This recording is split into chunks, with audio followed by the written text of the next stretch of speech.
So we are so excited to hear from you all today. You have no reason to be nervous.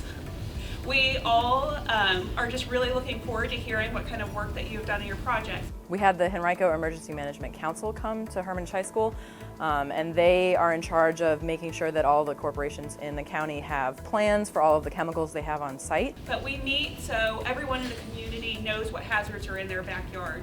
So if a spill did happen, they were the committee that would kind of get together and make sure that everything was taken care of properly. Number 2, fuel oil spill press release. An example on how to control a spill the right way. And so I had my students kind of make a fake scenario and present their press release and their chemical management plan to the committee, kind of like a real world scenario, but not completely real, lucky for us. The leak was spilled onto the concrete flooring of the storage location of the number 2 fuel oil. It was a little bit intimidating because there was, people that did what we did for the project, but they do it for like a career. It definitely was a bit like nervous feeling, butterflies in your stomach. Like it felt like that, but after you started talking, it felt really natural. We were quickly able to use the binding compound to dispose of the oil and help our independent contractors. No one was hurt in the process of cleaning this up. It was really different. It's not like anything I've ever done before. We became aware of the faulty wire during the investigation of the accident.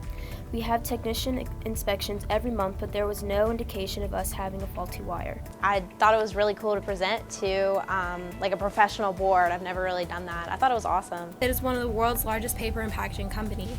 The company is headquartered in Atlanta, Georgia, with offices in Norcross, Georgia, and Richmond, Virginia. I love doing all the research outside of school. I love meeting up with my partner. Since sulfuric acid is a very corrosive chemical, precautions were made when it was cleaned up. Hazmat teams poured sodium bicarbonate onto the leak to neutralize it. Most of the stuff that we did put down there, like we would have put that down in a chemical management plan, like how you clean up sulfuric acid and what everyone needs to do. And we tried to go as in-depth as we could with all of our information we had. Luckily, no sulfuric acid ended up exploding, as well as we know that is highly corrosive. It was really great to have them interact with real people doing real things that involve chemistry, especially when some of them are like, how am I ever going to use chemistry again? And here in Henrico, you're lucky enough to have one of the best, most equipped hazmat teams in the Commonwealth of Virginia anyway. Probably the thing I liked the best was having their feedback on how we did. Because you guys understand the science behind it, where the average person like me does not.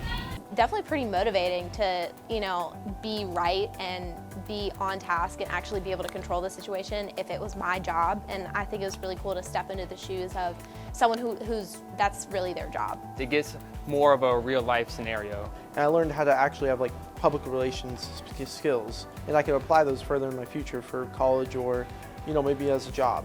Try to get internships in that area and get to know people, because it's all about relationships, and it is the thing that will separate you from the rest of the candidates.